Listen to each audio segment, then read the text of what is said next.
said, ain't shit poppin'.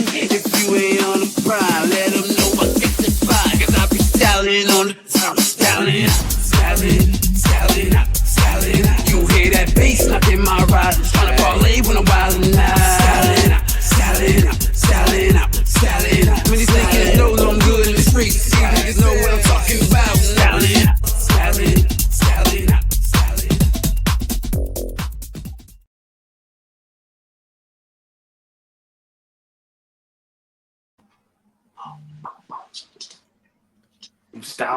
styling. Stylin. Yo, I got my crew up on my side. We are here another night. Stylin. Okay, I'm done. What up? My guy Wayne here. I got my boys. Introduce yourselves. Hey, this is Joe, or people at Ndure. What up, y'all? It's Seoul. We back, And baby. we back. And we're here to talk some more smack. Nah, you know we ain't even like that. We just here to give some knowledge back. Dang, let them know. Yeah, I told y'all gotta stop me from freestyling on here. But what if we like your freestyle? What? We're gonna have to have one of those episodes where we have a freestyle challenge eventually. A Dr. Seuss episode? Yeah, thank you. Mhm. That rhymes are so good. Elementary. One syllable rhymes all of the time. My God, that's Oh right. man. Yeah. Okay, What's up, man? so What's up today? today we're talking about what people just love to talk about, at least what I like to talk about. Training. The process. The process. Let's go. What are you training for? What are you aiming for? Mm. What are you doing it for? What you pursuing it for? Man. What you ruining it for? No, I'm kidding. But I'm really interested to talk about training with you guys because, you know, I honestly don't get to train with you two specifically as much as I would like to. Yeah. Well, we are adults. It's hard to align our schedule, for one. It is. It is. Yeah, That's the unfortunately. best excuse. It is hard. Well, we are adults. Yeah. Yes. Yes, we are. But the reality is, like, we all have different, responsibilities, and we all have jobs that will take away time as well, So at the end of the day, time to me is the most valuable currency existing, even more than money. So how you approach training, who you spend the training time with, I think is essentially most vital part of being a very well-rounded and successful b-boy. And essentially, like all of us, training is like almost like a lifestyle, because you can't get good without training. And even if you do train, like if you're not smart about your training, I feel like you're just going to forever stay in the same spot without much improvement. That's true. I mean, it takes how many hours to master, like any type of craft? I They forgot. say what- 10,000. Like 10,000 hours. They or say something. 10,000. I think that was like the number they threw out. Right. Yeah. And so think about that in relevancy to your training. Are you training 10,000? Have you trained 10,000 hours yet? Oh, yeah. Collectively. Woo. Wait, let me do some quick math. I think we all should have Yeah. at this point. I think so, right? Yeah. 10,000 hours. How Okay. much is 10,000 hours? Joe, 20, let's say bust the 20 calculator years, out. 20 years 10,000. bare minimum 2 days a week. Yeah, that's only Like 416 days. 2 to 3 hours a session, 6 hours a week. Maybe. You said it's only 416 days? It's like 416 days if you just convert 10,000 hours purely to the unit of days. So it's 400 days. Mm-hmm. Now, if you think about how many times we train, there's at least like 3 days of the week, if not 4, right? And there is 52 weeks in the year. So if you're looking at that, 52 times 4, and we're about looking 2 at hours. 208 days a year, essentially, right? Mm-hmm. But for the sake of that is round down to 200 for easy math. So essentially, if you've been practicing for 3 times a year, But wait, for like 3 times a day. I three mean, I'm times sorry, 3 times a a week. week. 3 times a Three week. times a but week. wait, but wait. But is that equal to hours? Because if you're training 3 hours a day, Mm. is it still? You know what I'm saying? Are they saying that is your first number, I see. Yeah. or is your first number just how many hours? 24 hours of training versus 3 hours of training as one day versus one day? No, I'm Yeah. thinking of just hours completed. Okay. Like, okay, just hours completed. So that's about 2 years of lifestyle. Yeah. So 2 years, if you do 3 hours, assuming you do 3 hours each time, but three times a week, then you will hit that number in 2 years, Okay. give or take a few days. Definitely have done 10,000 hours of training. Well, because we all break over 10 years. I would imagine. I Yeah, would that's hope we true. hit that number, right? But if you Definitely have think done over about it, 10,000 hours. like, okay, so let's break down the hours now, right? By the hour. So let's say each training session is 3 hours. I I have would been say, to yeah. No, my average training session is probably in particularly to. Are we talking about breaking or everything? just anytime you go to practice, from start Anytime to you go to finish. practice. All right. in- Anytime I Yeah. go to practice, I say on average would be 2 hours. Okay. Mm-hmm. There's a lot of hour and a half. But then Saul, I just seen you a couple days ago. We trained for what, 4 hours? Bro, that was How did we do that? I don't know. That was a good 4 or 5, maybe 5 hours. How We did left. we We had do to. that? No, it was probably about 5 hours. We 5 hours. That was started a good practicing. number. You got there around 3:30. We started practicing around 4, and then we had to catch the pho restaurant before it closed, and they closed at like we They got closed at there at 9:30. 9, We got there at like 9:15. right at 9. Yeah, Oh no. yeah. So it was, yeah, we had to get there before 10. So it was good 5 hour practice, man. Dude, But every all time right, we go, anyway, we lose so track of time. it's safe to say that we've all, and plus that's bare minimum thinking 2 days a week or whatever, or 2 hours each Yeah, practice, three days a right? week or So so. it's safe to say that we've all were either close or past that mark of 10,000 hours of practice, which is like relevant. But there are many people that haven't gotten even close to that yet. You know, that have real big ambitious goals that really want to take it to the next level. And I think one of the first things that like needs to be discussed when we start talking about training is like, yo, what is it that you're training for? Because there's some really Right. different levels of training, and also, you know, just like it's really individualized. So if I were to start training for Red Bull BC1 right now versus if my 17-year-old student were to start training for Red Bull BC1 right now, my age at 20 years ahead of them, but with 20 years of experience, I don't know who would get there faster. You know what I mean? Mhm. Like, but it just depends kind of on what you're looking to do. Now, me personally, I'm not looking to go win a Red Bull BC1. Shout out to Red Bull BC1. I'm not really looking to go win that, but I am looking to go train like a student to go win that. Mhm. You know, so Mhm.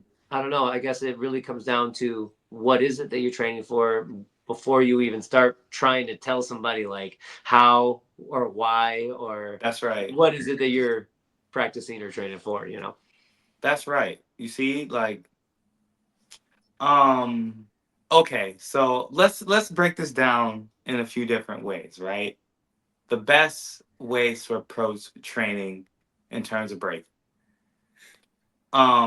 I love what you said. So it comes down to your goal, right? What do you want? What do you want? What do you want out of the dance? Do you want to dance just because you love it and you enjoy it? Do you want to dance so you can win battles locally, regionally, internationally on a global scale?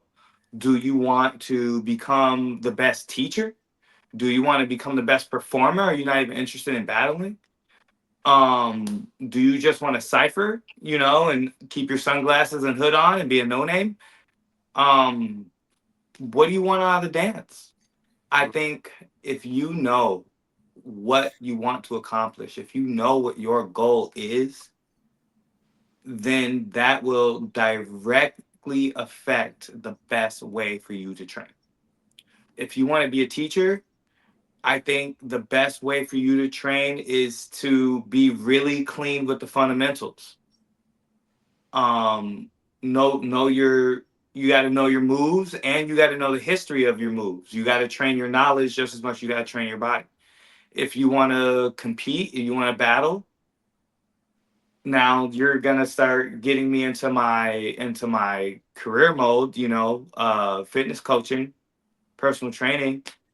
You have to pick your battles that you want, and you have to train for those specific events intentionally. I think where we all fuck up is we're just like, oh yeah, I can hit that battle, and then you just go. And then you break, you break, you break, you break, you break, you break, you break, all the way up to the battle, and you go to the battle and you break, and then you do good, you don't do good, you don't keep track of how you're performing. You know what I mean? And we miss out on a lot of opportunities to make intentional conscious growth. Um, and then we also have to think about resting and diet and all of that stuff. But you got to think about strength training, core endurance, and all of that stuff. But yeah, it comes down to your goal. What do you really want out of the dance? What do you want out of the dance, Joe? What's your goal? Man, I'm a rather greedy person, or I should say ambitious person. Kind of want to do everything. Well, not actively seek out, but I foresee myself, at least progress on the personal level, because I like to have that feeling of progression. So I like to learn moves that maybe I don't have yet. I like to train for that. So when I achieve that, I feel a sense of pride and also a sense of achievement that I enjoy. But I also like to, participate in battles because I like to rep with my boys here, my crew and all. It's a very different feeling when you're battling by yourself and by your crew. I particularly enjoy the crew setting. That's so true. And I get a kind of like a I guess in the equivalent of a runner's high. I don't know what would you call it, but like during that setting, that's when I feel like almost like the most alive. But I also enjoy teaching as I came to learn. Try to teach people who are maybe still young in their journey, provide some guidance and see maybe how they ask me how I get a certain move, how I approach it. I provide some guidance in there as well. So I feel like whatever you mentioned, Dwayne, I feel like I want to do all of them. Almost all. It's Dang. an ambitious goal. By no means, I don't want to say it's unachievable, but I think that's why it's a goal, right? It's something that is not so easy to achieve. That's why it's a long-term goal for you to strive for, sort of continuously working toward that finishing line. All right, you're about to dive into the weeds now. This is how we get into the weeds. Go. What do you say? So well, Yeah. so Go ahead.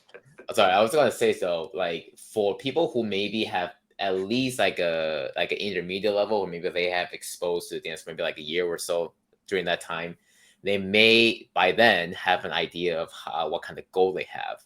right. But what about those who just started, like literally Right. less than 1 month? They are Less just than approaching 1 it month. out of curiosity. And in that case, how would you guys advise them to identify such goals so therefore they can start early in their career to plan how they want to train towards something? All right. So let's try to have a little bit more of a specific example here. Let's say we have like a young adult who's coming in with no experience that is decently fit. All right, they have they played sports or something like that. They're fresh out of college. They're still kind of young and they like to move around. They want to learn. They have some rhythm maybe, right? And they want to learn how to break. The reason they want to learn how to break is because they want to win Red Bull BC1. So in the very beginning, they saw Red Bull BC1 or they saw the Olympics, right? And they want to go and win the Olympics. And you're like, okay, well, they say money's no object. I'll pay you whatever. I'll do whatever you want. Dance 2 hours a day, 3 to 5 days a week, whatever. I'll rest and recover the way that you need.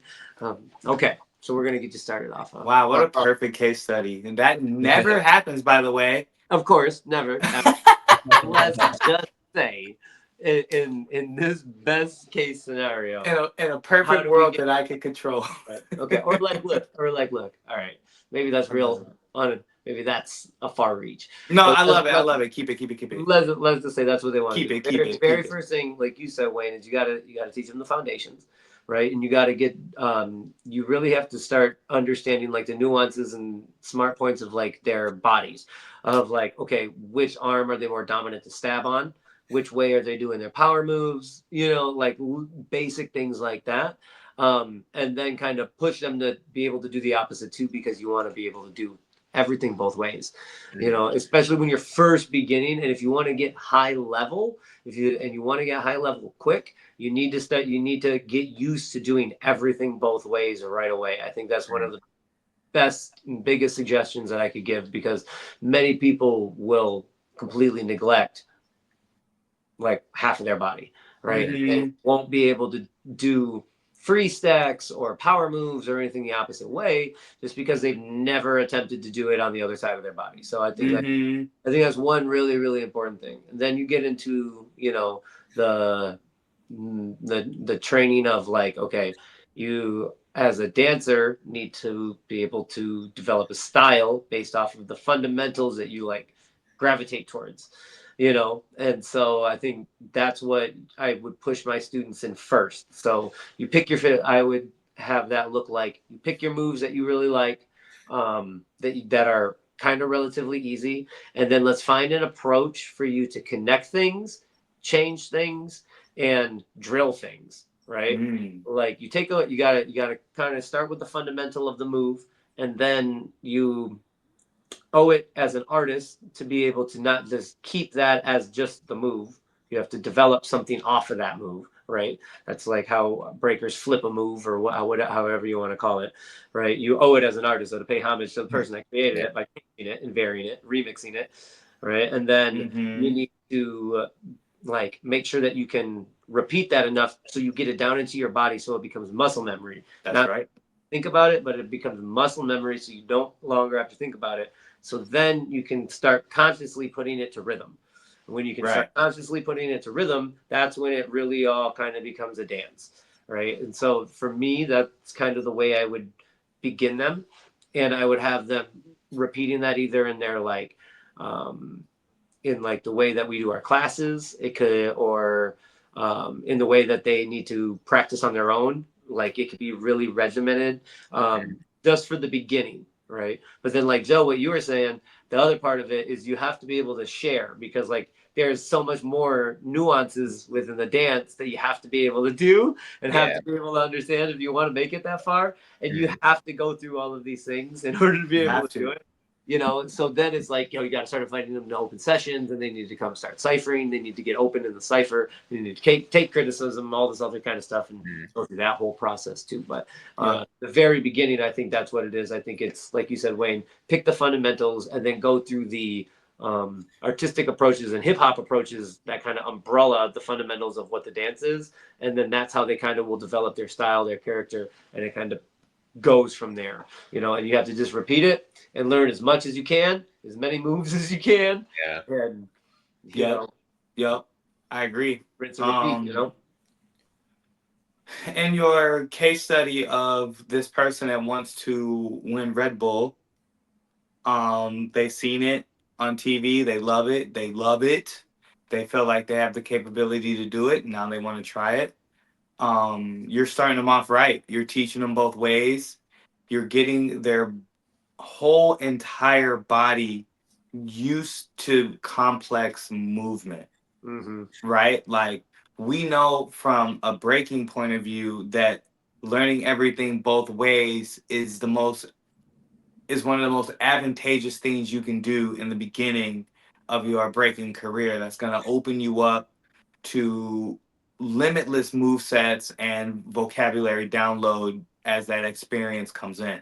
Mm-hmm. But coming from like a training almost in like a kinetic type of way, your brain is developing new neurological pathways, and the more you drill it, like you said, like that becomes muscle memory that allows you to put it to the rhythm, and it becomes a part of your dance. When you're able to unlock those pathways, that's how you're able to create a true deep understanding of how your body moves, how you can control it, what you can do with it, and how you can progress. So I think it's really good that you brought that up, and I hope that that inspires a lot of people to work on things both ways. Also, don't let you not beginning deter you from trying things both ways, right? Like, Yeah. you know, you don't have, it's not too late. Like, you can still train properly. Yeah. All right. So here's a question to you then, Wayne. All right. So let's say that's one scenario. Here's another scenario. You've already been breaking for 10 years. All right. And you've won a few regional battles. You've won a few local battles. You've made it to the semifinals and finals of some battles in Houston and San Diego or something like that. You know, you're kind of on the scene a little bit, kind of on the map a little bit. How do you train to like bump it up? You want to get to the next tier. What do you do to take yourself from the level that you're at to the trying to be at the next tier? Because the reason that I ask this is because I feel like that's kind of the spot that like we're at. I feel like we're Hmm. like kind of at that spot right now of like we're doing our thing. We have our name out a little bit. People kind of have some recognition of the crew styling out, right? And our talent level, our skill, our ability, and what our style is like. So so if we want to take it further and we really want to push that out there, what is it that we got to do, bro? You know, for us um, and for our listeners. that's I like that. I like how we get to assess ourselves and be like, what can we do? How can we train? Um, okay, this my my surface answer is we increase our work capacity. How hard can we train in the same allotted 2 hours? You Mm-hmm. know, when we build our endurance, when we build our strength, when we build our mobility and flexibility, and we drill it hard and we push it to the limit, being able to practice footwork, power, and top rock and everything all together for 90 minutes might drain you, and then you got to stretch for the last half hour, and that gives you 2 hours. Whereas when you build your work capacity, you can do that hard for 2 hours straight, and then you can stretch for the last half hour. You can get more work capacity out of it. I think that that's something that would benefit all of us as a crew. But personally, um, if I'm being 100% honest, I feel like I'm at a crossroads with that because, okay, so I've been breaking for this will be my 20th year. 2026 will be my 20th year. Um, and I feel like I spent a lot of time breaking as an incomplete person or as the wrong version of myself. And now, as an adult who has kind of like healed and grown out of all of that, all of the insecurity that comes with the hip hop culture, which is an episode in itself. Um, I feel like I'm finally approaching breaking for the first time, knowing who I am. Mm. And because of that, all of my moves, the way that I dance, what I like, what I appreciate, and even how I like judge myself and what I want to showcase has completely changed. My goals for the dance are kind of all over the place. Like, I want to win, but like you said, Joe, like I get that high off of my crew, not necessarily one on one. I want to be competitive. I want to train right, but I want to do it for the squad. I want to do it for the crew. Personally, I want to be an artist. So, what does it mean to train as an artist and not as a competitor? And I'm kind of dancing with like that duality right now. And it is really fucking up my training approach because there is no real approach at the moment, but it also feels peaceful because I'm finally looking at this satisfied with who I am as a person. That's really dope, man. Takes a Yeah, long time. that's pretty deep. What about you, Joe? How I approach it? Well, I'm a very numbers guy, to be honest. And I don't know if so you're aware of how I approach it, but I think Wayne and maybe like other people may have noticed now. I pretty much almost time my training and segment it out. I basically go Get to the fuck all out the of here. training with the plan in mind. Like for example, let's say 2 hours, I go to Clarendon in Uptown to practice, right? So 2 hours I got there minus the traffic. It's 2 hours, two solid hours. I thinking to myself, okay, I got like maybe 10, 15 minutes where I can like warm up and stretch and like get to the good stuff. And then maybe the first part of the practice where I'm like the most energetic, have the most energy. I can practice some hard moves like dynamics, like power and stuff like that, and drill while my body is in good condition. But once I start tiring my body out, maybe like 30 minutes to an hour, and then I start slowing down and say, okay, let me start looking at some concepts like footwork, flow, freeze, stack, something less dynamic and less taxing on the body toward the end of practice. But then right before I leave, I will be like, all right, let's do some burnout. Let's just combine everything I practice in terms of my rounds, my combos, and things like that right before I leave practice. So all together in that 2 hours, I'll make sure I jam pack and hit on every aspect of the dance. Since I'm a firm believer that whatever you cannot do is basically a weakness. Like if I can't do air flare, that is my weakness. So it's only doing air flare, I'm already at a disadvantage in terms of responding.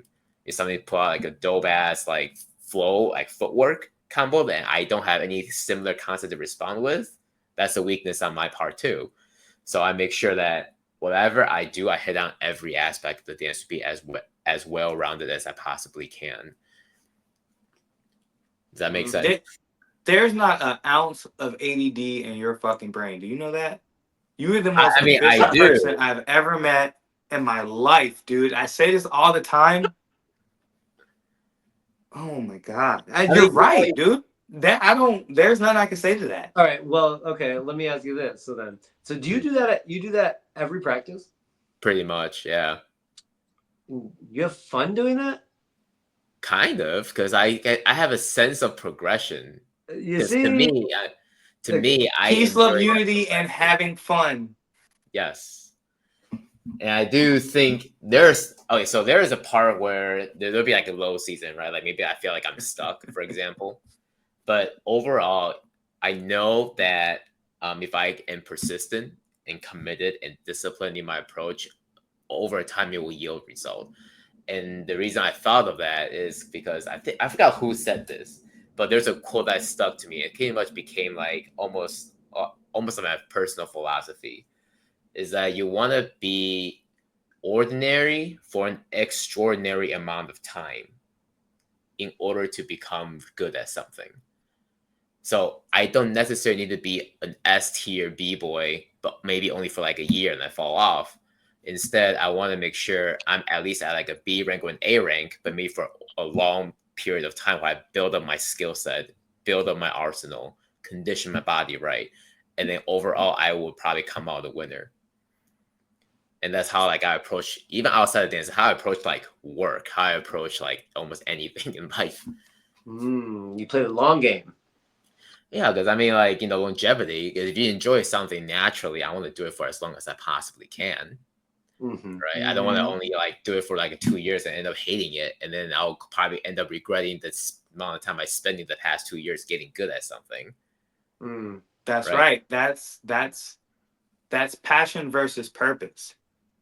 Yes. When you spend your life following or trying to catch your purpose, you miss or you sacrifice your passions in the process. But when you are keen on discovering and dedicating your time and joy to your passions, on the other side of that passion will be your purpose. Oh, that's really well put. So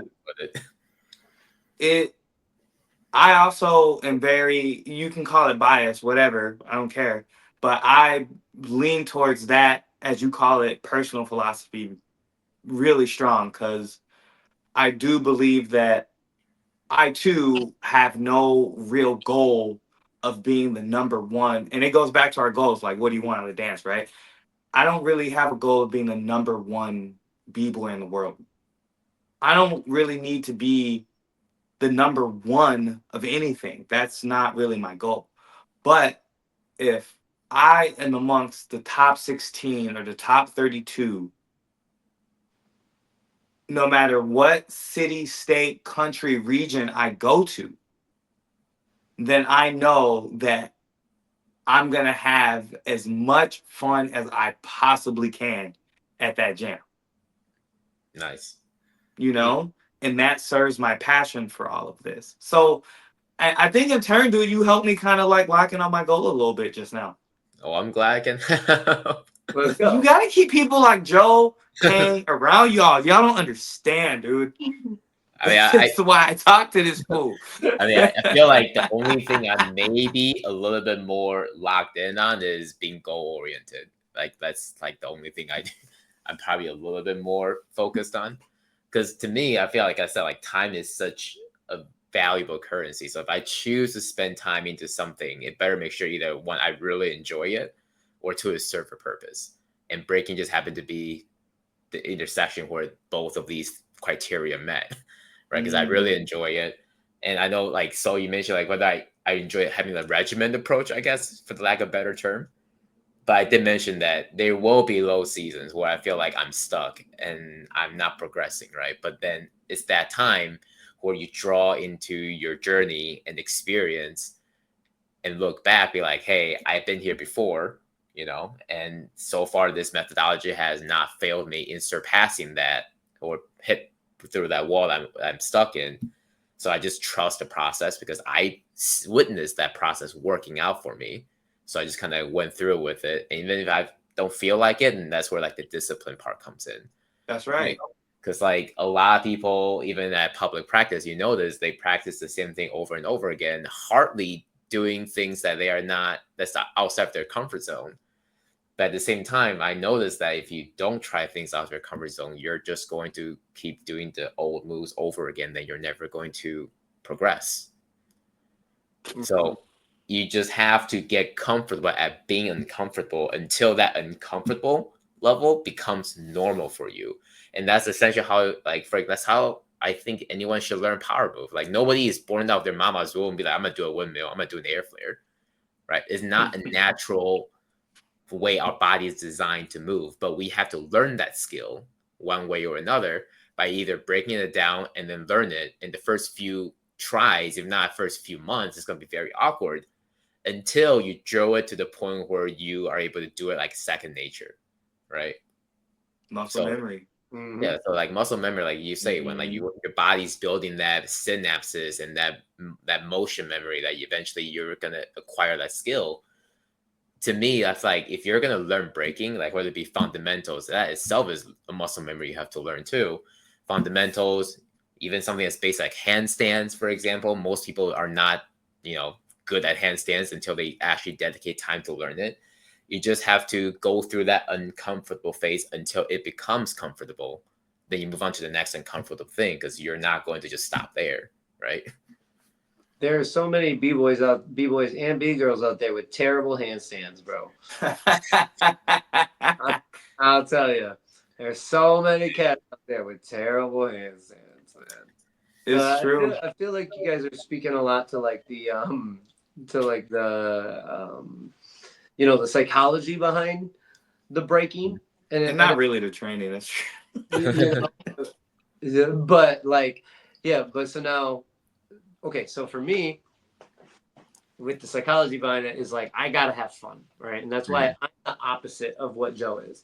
But that is also why I feel like for myself, it's really easy. I love to create. I learned this from like my crewmate K2 Rock. His like number one purpose behind breaking is because he felt like it was the easiest dance style for him. Not the easiest, but the best connection that he had to being able to create the like truest version and expression that he wanted to. And I learned that so much from watching him break that I started to like fall in love with like the whole point of me to break is to create. Like that is my way of creating. You know what I mean? Like that's my number one go-to way of creating. It's more than just like learning moves, and it's more than just like trying to progress. Like I don't have to progress in a physical sense at all. I can create something that I'm really proud of, like a concept or like a new slide or you know what I mean, like a thread pattern or something, and like I can feel just as like satisfied with that as I could be for the first time learning an air flare, you know, or Mm-hmm. getting an air flare. And so I feel like finding the approach and like again, like why are you doing this? What is it that makes you want to keep doing it? For me, it's fun, so I don't really mix in working out with it or like drilling or not drilling but like regiment like that Mm. over long periods of time. I'm more like, you know what, I feel like I really want to get this, and I know the key is the discipline, right? And so like if I'm decide that I want to learn a move, like a certain move, I know that there's going to be a discipline factor that I'm Mm. going to have to adjust to get that move, just because that's breaking in its physical sense, Mhm. right? But I don't necessarily feel like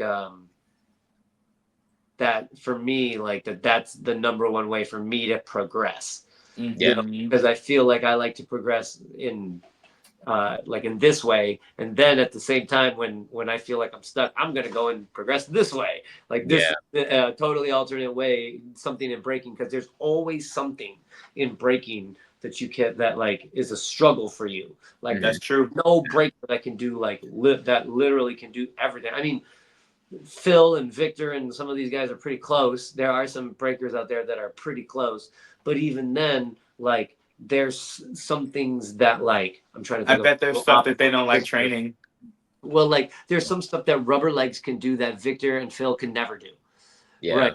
Still, no matter what, like Mhm. there's something that's what makes breaking so cool, is that like no matter Yo, how good you are, there's still like something out there that somebody else can do that you will never be able to achieve. Gravity's still the only b-boy I've ever seen do a double backflip in a battle. Yeah. That's right, right. He's still the only one. You right. know, like I'm sure maybe somebody's done it. I've never seen anybody else do it. So, but I'm just saying, like there are certain things like that that obviously are standout Mhm. moments, stuff like that. But I feel like when it comes to training, the there's more ways to grow. There's so many Yeah, ways, There's absolutely, bro. there's never Yeah. one right way, and Yeah. there's, you dude, know. and there's so many breakers that can't even do handstands, man. It's true. So honestly though, you are one of the most improved b-boys I've ever seen. Thanks, bro. Mhm. Like you 10 years ago and you today is the same, but in somehow a completely different breaker. Mhm. Thanks, bro. And at the same time, I can say the same thing about Joe. Totally. Um, This speaks to what Joe said. Like, just keep doing it for a long time, man. right. But here you are now. Granted, this isn't about mystery case study. This is me using my trainer brain to assess both of you in the concepts of like what's the best way to train, what do you want out of dance, and how do you approach it. If you have two different people, one with two with somewhat similar goals but completely different approaches, I would put Joe more on the athlete side, and I would put Soul Mhm. more on the artist side. Mm-hmm. Mhm. And the first key thing you want to talk about training when you talk about training properly is, in my opinion, in my experience, the only plan that's going to work is the one you're going to adhere to. Yep. So Absolutely. making Soul do a bunch of regiment training 3 times a week for 2 hours, he's going to fail that training program and Mm-hmm. he's not going to make any progress. Trying to tell Joe to sit in a room with no structure and just be like create something is probably going to piss him off, you know. Yeah. So you have to understand what it is that you're passionate about in this dance so you can choose your approach to training. So, when I listen to you guys and I think about myself, I feel like I'm in the middle. Mhm. I love training like an athlete, but ironically, the thing I love the most about breaking is the creativity of style, not so much the winning of competitions, even though I like training like an athlete. So, there's kind of like some counterintuitive action there, Mhm. So I like to try to think of days where I train and I drill fundamentals because I understand that fundamentals will make you a better dancer, period. You work on your footwork, you work on your handstands, you work on your control, you work on your windmills and your swipes and your backspins and all of those things because you love the dance, you respect it enough to be disciplined. So you train and you drill those things. They have nothing to do with your creativity. They just help you express your artistry better when you can do them and not have to strain and struggle to do them. Mhm. But at the same time, if I train like that every day, I hate it. I hate breaking now. Yeah.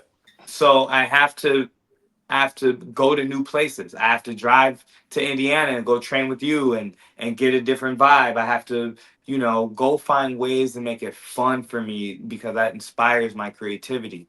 Mhm. So when it comes down to that, it's not just what's the best way to train, but what's the best way to train for you so you don't quit. Yeah, yeah. Exactly. Coming back to the same point. Okay. And this is why, so off air, y'all, we were having this discussion of like, when do we bring up the point of like why are you training and why it's so important? And if you listen in this episode, it's everywhere because it's like we brought it up in the beginning because it literally is everywhere.